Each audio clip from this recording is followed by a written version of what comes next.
우리 앞뒤자분들과 사랑의 교제를 나누실까요? 사랑합니다. 축복합니다. 기도합니다. 인사하실까요?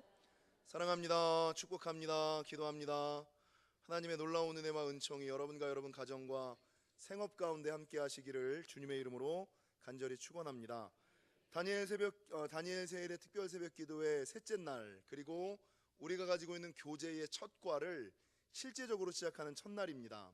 여러분 주변에 아직까지 다니엘 세일을 구별하지 못한 사람들이 있다면 권면하시고 격려하셔서 아침을 함께 깨우시고 예배함으로 한 해를 시작하시기를 바라고, 특별히 2018년도 하나님께서 우리 영지교회에게 주시고 약속하셨던 말씀이 있지요. 이전에 경험하고 알지 못하였던 놀랄 정도의 큰 일을 볼 것이다. 그리고 우리의 잠자던 죽었던 모든 것들이 깨어나고 살아날 것이다. 살아나는 은혜와 회복시키시는 은총을 경험하는 2018년 한 해가 되기를 주님의 이름으로 간절히 축원합니다. 여러분, 다니엘 세일의 특별 새벽 기도회의 힘과 능력이 제대로 발휘되려면 제 설교만을 들어서는 안 되고요, 책의 내용이 60%, 제 설교의 내용이 40%, 그리고 나서 여러분이 머리로만 알면 안 되고 구역에 가서 한 주 동안 배웠던 말씀을 나누고 입술로 선포하고 적용하는 것, 이 세 가지가 삼박자가 맞아야지만 다니엘 세일의 실제적인 능력이 나타납니다. 그래서 여러분, 책값 아까워하지 마시고, 우리 한국 출판계에 선교비 낸다라는 생각으로 10,000원짜리 8,000원에 팔거든요. 책 사셔가지고요, 좀 함께 읽으시고, 아니면 설교가 끝나고 읽으시고. 이번 교재의 특징은요, 모든 과 뒤에 보면 내가 실제적으로 적용해야지 될 것들, 기록해야지 될 것들이 많다는 거예요. 그러니까 설교만 듣고 방송만 보지 마시고 이 뒤에 있는 내용들을 실제적으로 적어보시면서 기도하시는 저와 여러분이 되시기를 주님의 이름으로 간절히 축원합니다. 여러분, 오늘 본문은 거짓 선지자 발람에 관한 말씀입니다. 여러분 너무나 잘 아시는 것처럼 발람은 하나님의 음성을, 이방인이었음에도 불구하고 선지자였고, 선지자 중에서도 하나님의 음성을 듣는 사람, 여러분 하나님께서 직접 말씀하시는 사람, 하나님과 친밀한 교제를 가졌던 사람, 하나님께서 하나님의 사자, 더 나아가서 나귀를 통하여서도 기적과 이사를 통하여서 말씀하셨던 사람입니다. 근데 여러분, 이 발람이 어느 한순간 어떤 일로 말미암아 참다운 하나님의 사람에서 거짓 선지자로 전락해버리고 하나님의 음성이 안 들리는 삶, 아니 하나님의 음성이 들려도 그 말을 거역하는 삶. 여러분, 나귀도 여호와의 사자를 보는데 어느 순간인가 하나님과 대화하던, 하나님과 직접 교제하던 사람이 나귀도 보는 여호와의 사자를 못 보는 사람. 그래서 여러분, 그의 결국은 어떻게 됐어요? 민수기 31장에 보니까 이 발람이 칼에 죽었더라. 여러분, 선지자가 거짓 선지자로 전락할 뿐만 아니라 여러분, 그의 최후가 복되고 은혜로운 죽음이 아닌 칼로 죽음을 맞는, 여러분 비참한 인생을 맞게 된 이유가 뭐예요? 그 이유가 뭘까요? 이 본문의 사건을 저와 여러분이 너무나 잘 알고 있습니다만, 그 당시 이스라엘 백성들이 가나안 땅에 들어갈 때, 광야를 지날 때에 수많은 종족과 민족들을 이기는 것을 보고 모압과 미디안의 장로들이 겁이 나는 거예요. 그러니까 이스라엘 종족을 이길 수 있는 방법이 없으니까 꾀를 내다가 한 가지 꾀를 냈어요. 그게 무엇이냐? 여러분, 부올의 아들 발람이라는 선지자가 있는데 이 선지자가 얼마나 하나님과 친밀하게 교제하는지 오늘 본문에 보니까 성경은 뭐라고 말씀하고 있냐면, 그가 저주하는 자는 하나님이 저주하시고 그가 축복하는 자는 하나님이 축복하신다. 이걸 알게 된 거예요. 그러니까 여러분, 이 모압 왕 발락과 미디안의 장로들이 이 선지자였던 발람에게 가서 뭐라고 얘기하냐면, 이스라엘을 좀 저주해줘라. 이스라엘을 좀 저주해서 그들이 죽게끔, 그들이 지게끔 좀 해줘라. 이 꾀를 낸 거예요. 그래서 여러분, 수많은 은금을 가지고 발람을 찾아가죠. 여러분, 이 발람에게 이러한 요청을 했을 때에 하나님께서 발람에게 뭐라 그래요? 너 하나님의 자녀들을 저주하면 안 된다. 하나님의 백성들을 저주하면 안 된다. 그건 그른 일이다. 그건 틀린 일이다. 라고 분명히 하나님이 말씀하셨거든요. 그런데 이 모압 왕 발락이 더 많은 은금을 가지고, 더 많은 물질을 가지고 재차 몇 번에 걸쳐서 요청하니까 여러분, 이 발락이 제공하는 은금의 마음이 흔들려 가지고 어떻게 됩니까? 예, 이스라엘을 저주하잖아요. 이스라엘을 저주할 만한 꾀를 내잖아요.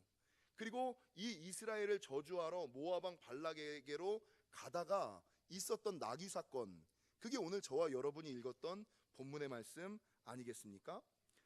성령 하나님, 성도 여러분, 우리가 기억해야 되는 것은 이 선지자 발람은 처음에는 하나님의 사람이었다는 거예요. 이방인이었음에도 불구하고 하나님의 음성을 들었던 사람, 하나님이 얼마나 사랑하시고 축복하셨는지, 그가 축복하는 사람은 하나님께서 축복하시고 그가 저주하는 사람은 하나님이 저주하는 사람이었다라는 것이죠. 이게 그 사람만 그렇게 하나님과 친밀히 교제한 것이 아니라 모압에 살고 있었던 왕이었던 발락도, 미디안의 장로들도 알 정도로 당대의 발람이 하나님의 사람이라는 것이 소문난 사람, 유명한 사람이었다는 거예요. 그런데 그렇게 친밀하게 하나님과 교제하던 사람이 어떻게 한순간에 여러분 전락할 수 있었냐는 거죠. 거짓 선지자로 타락할 수 있냐는 거죠. 여러분, 나귀도 보는 여호와의 사자를 왜 못 보냐는 거죠. 위대한 하나님의 사람이 왜 복된 죽음을 맞이하지 아니하고 칼로 죽는 비참한 최후를 맞이했냐는 거죠. 어제 저와 여러분이 돈에 넘어지지 않는 그리스도인이라는 이 주제의 서론에 대해 설교하면서 제가 성경 전체에서 돈을 사랑할 때 생기는 세 가지 문제를 설교했던 것이 기억이 나십니까?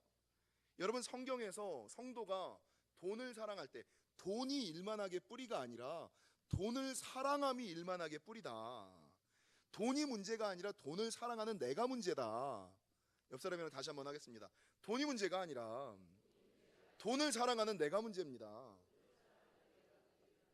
근데 항상 인간들은 자기의 연약함은 보지 않고 다른 것에서 이제 핑계를 대려고, 돈이 문제가 아니라 돈을 사랑하는 내가 문제인데, 성경은 뭐라고 증거하느냐?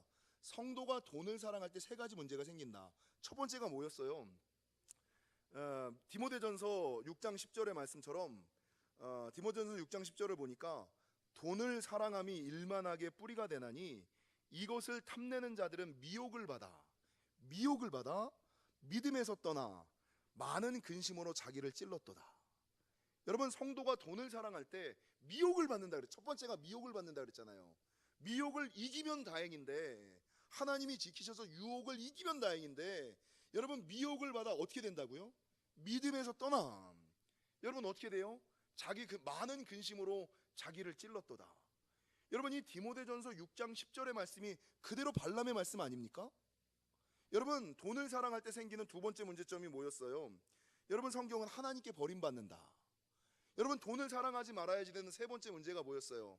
물질도 충성되이 감당하지 못하는데 하나님께서 더 큰 은혜와 충성으로, 더 큰 은혜와 축복으로 너희에게 맡기겠느냐? 그러니까 여러분, 더 큰 은혜와 축복이 가로막히는 이 일들이 돈을 사랑할 때 생긴다. 그러니까 여러분, 돈을 이기지 못하면 영적인 축복이 이루어지지 않는 거예요. 하늘문이 열리지 않는 거예요. 더 나은 은혜가, 더 큰 축복의 길로 나아갈 수 없다라는 것이에요. 근데 이 발람 사건을 통하여 주님이 우리에게 말씀하시는 첫 번째는 무엇이냐? 미혹을 받아 믿음에서 떠나 많은 근심으로 자기를 찔렀도다. 이 디모데전서 6장 10절의 말씀이 그대로 발람에게서 적용되었잖아요. 여러분, 하나님과 친밀히 교제하던 사람, 하나님의 음성을 듣던 사람, 얼마나 하나님과 친밀히 교제했는지, 그가 축복하는 사람은 하나님이 축복하시고 그가 저주하는 사람은 하나님이 저주하시는 위대한 사람, 유명한 사람이 일순간 무엇의 유혹을 받아? 돈의 유혹을 못 이기는 거예요. 물질의 유혹을 못 이기는 거예요. 그러니까 나귀도 보는 어느 순간 이 물질의 유혹과 이 물질에 대한 탐욕 때문에 미혹을 받아 끝내 믿음에서 떠나 민수기 31장 칼에 찔려 죽임을 받는 일들이 있었다라고 성경은 말씀하고 있다라는 것입니다. 사랑하는 성도 여러분, 물질을 이기기 위한 첫 번째, 물질에 넘어지지 않기 위한 첫 번째는, 모든 것의 시험의 출발, 미혹과 유혹의 출발은 뭐 때문에 기인한다고요? 척 벤틀리가 오늘 책을 썼던, 이 돈에 넘어지지 않는 그리스도인이라는 책을 썼던 척 벤틀리가 내세웠던 첫 번째 것이 뭐예요? 사단의 도구, 탐욕이다. 탐욕 때문이다. 무언가를 얻고자 하는 마음, 무언가를 누리고자 하는 마음, 이 탐욕이 모든 것의 첫 번째 시험이고 유혹이다라고 말하고 있습니다. 더불어 책을 읽으신 분들은 아시겠습니다만 이 탐욕을 이기기 위한 해결책이 뭐예요? 탐욕을 이기기 위한 해결책, 자족하라. 자족하라. 모든 시험의 첫 번째는 탐욕이고 이 탐욕을 이기기 위한 해독제는 자족함이다 라고 말하고 있는 것입니다. 여러분, 자족이 뭡니까? 그것은 스스로 족하게 여기는 마음, 스스로 족하게 여기는 마음이거든요. 성경에서 자족하는 신앙의 가장 대표적인 사람이 누구예요? 구약의 하박국 선지자, 신약의 누구요? 사도 바울. 이 자족하면 떠올라야지 되는 사람이 신약의 사도 바울과 구약의 하박국 선지자, 이 사람들은 어떤 사람이었습니까? 빌립보서 4장에 보니까 이 사도 바울이 고백하기를 나는 비천에 처할 줄도 알고 풍부에 처할 줄도 알아.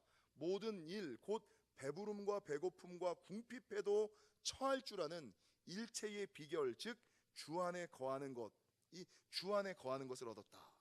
이렇게 말하고 있지 않습니까?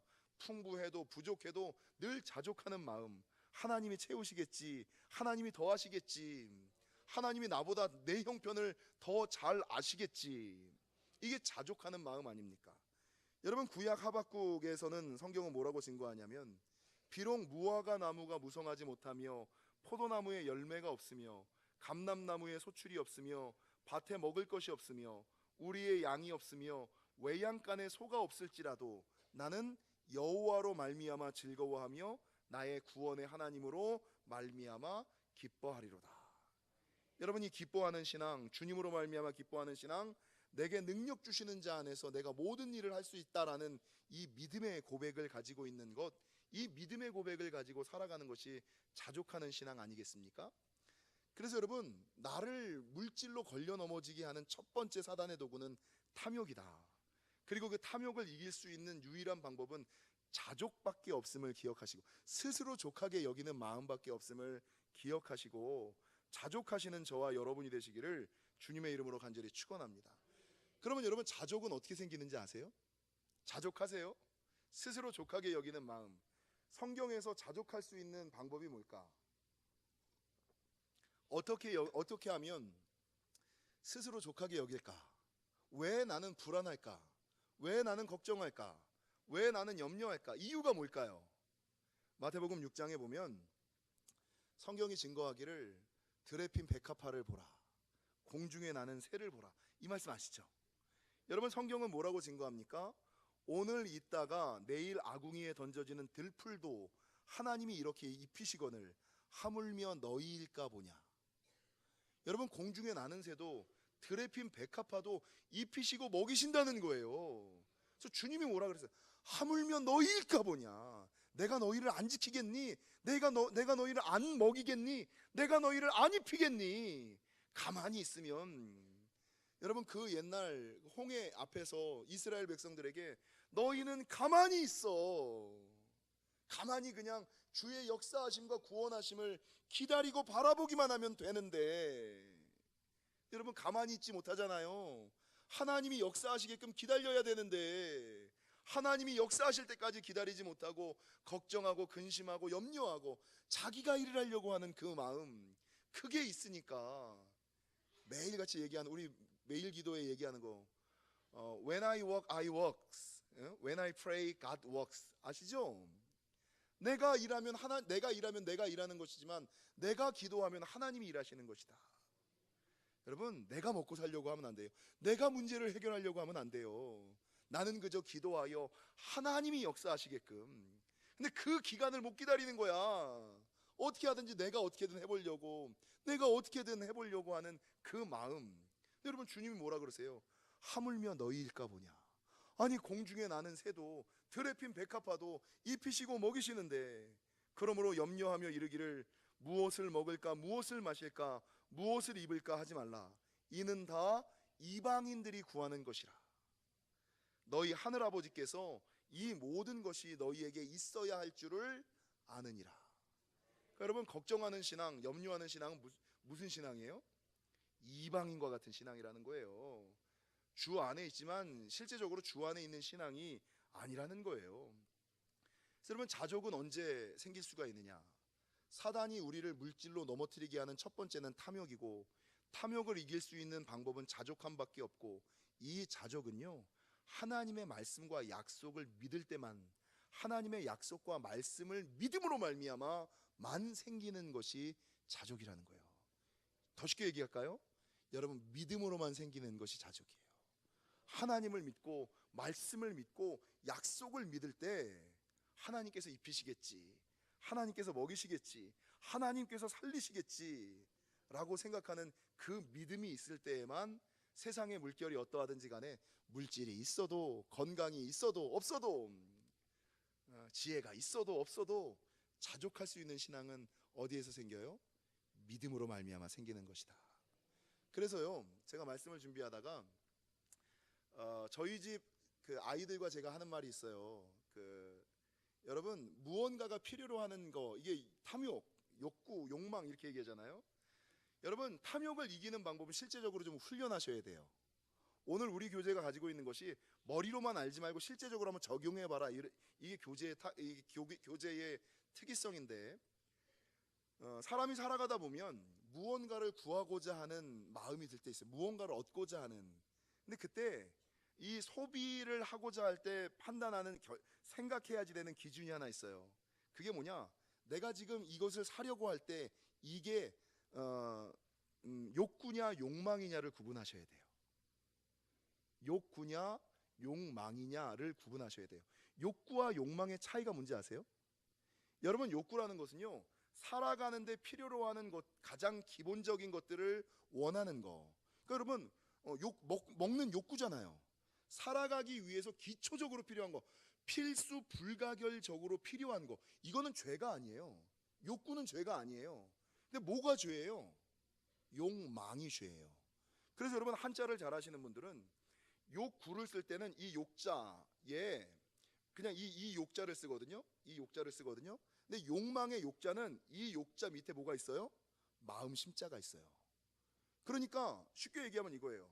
여러분, 배가 고파, 뭔가 먹고 싶어, 욕구예요. 이거는 죄가 아니에요. 당연한 거예요. 살아가기 위해서 필요로 하는 그냥 당연한 거예요. 근데 배가 고파, 근데 뭔가 먹고 싶어, 근데 맛있는 게 먹고 싶어, 이건 뭐예요?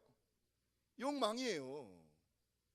여러분, 추워, 옷이 있어야겠어. 그런데 그냥 이 옷을 입으면 이게 욕구예요. 이건 괜찮은 거예요. 따뜻한 옷을 입는 건 욕구예요. 그런데 명품 옷이 입고 싶어. 여기 이게 목에 찍혀 있는 게 입고 싶어. 말이 그려져 있고, 뭐 엠모가 그려져 있고, 이 C자가 거꾸로 되어 있는 게 그리고 싶고, 벨트, 옷 흘러내리지 않으면 괜찮아. 근데 이 벨트에 뭐가 이렇게 떡 박힌 거, 이게 뭐예요? 욕구냐 욕망이냐의 차이예요. 근데 여러분, 하나님이 보실 때 돈에 걸려 넘어지고 쓰러지고 넘어지는 것은 어디에서 차이가 나요? 욕구는 괜찮아요. 욕구는 아무 문제가 안 돼요. 살아가기 위해서 기본적으로 필요로 하는 것들, 필수 불가결적으로 원하는 것들이니까 그건 전혀 문제가 되지 않고, 그것으로 말미암아 미혹이 되거나 유혹이 되진 않아요. 그런데 어느 순간에가 내가 마음이 바랄 때, 마음 심자, 몸이 살아가는데 필요하는 것이 아니라 내 마음을 채우기 위하여 필요로 하는 모든 것들, 욕구가 아니라 욕망일 때 그 욕망이 미혹의 계기와 수단이 될 수 있다는 것이에요. 여러분, 옷을 사든지 무언가를 먹든지 무언가를 하든지 경건의 생활과 거룩의 생활을 하기를 원하시는 분들이 소비 앞에 홈쇼핑 보시다가 그냥 이렇게 롯데 아울렛 지나가시다가, 이게 욕구냐 이게 욕망이냐, 요거를 판단하셔야 돼요. 있는데 더 사고 싶으냐, 정말 필요로 해서 사는 것이냐, 이 욕구냐 욕망을 항상 소비 앞에 물어볼 때에 여러분, 이게 죄냐, 물질을 이기느냐 물질을 지느냐의 가장 첫걸음이 된다라는 것입니다. 바라는 것은 여러분, 탐심이 우리를 미혹하고 유혹하고, 그리고 그것의 결국은 발람의 최후와 같이 우리를 믿음에서 떠나게 하고 많은 근심으로 오히려 우리를 찌르는 것임을 기억하시고. 그래서 여러분, 제가 살아보니까 세상 사람들 사는 거 별거 없어요. 별 차이 없어요. 그냥 옷을 사 입어도 시장에서 사 입느냐, 아울렛에서 사 입느냐, 백화점에서 사 입는 거 똑같아요. 여러분 차를 타고 다녀도 마티즈를 타고 다니느냐, 경차를 타고 다니느냐, 2000cc를 타고 다니냐, 외제차를 타고 다니느냐, 차를 타고 다니는 건 똑같아요. 똑같잖아요. 여러분 밥을 먹어도 뭐 이거 먹느냐 저거 먹느냐 똑같아요. 먹는 건 먹고 사는 건 똑같아요. 근데 왜 이 소외감을 느끼고 차별의식을 가져요? 이 욕구 때문이 아니라 욕망 때문에, 욕망. 이 마음의 문제라는 거죠. 전혀 우리가 살아가는 데는 문제가 되지 않아요. 근데 내 마음의 문제 때문에, 이 변질된 마음의 문제 때문에 여러분 우리가 그런 마음을 가지고 살아가는 것임을 기억하시고, 사단이 믿는 사람들을 넘어뜨리는 첫 번째 도구는 탐욕. 그 탐욕 중에서도 욕망임을 기억하시고, 욕망에 휘둘리지 않는 욕구를 따라 살아가시는, 필요에 따라 살아가시는 저와 여러분이 되시기를 주님의 이름으로 간절히 축원합니다. 기도하시겠습니다.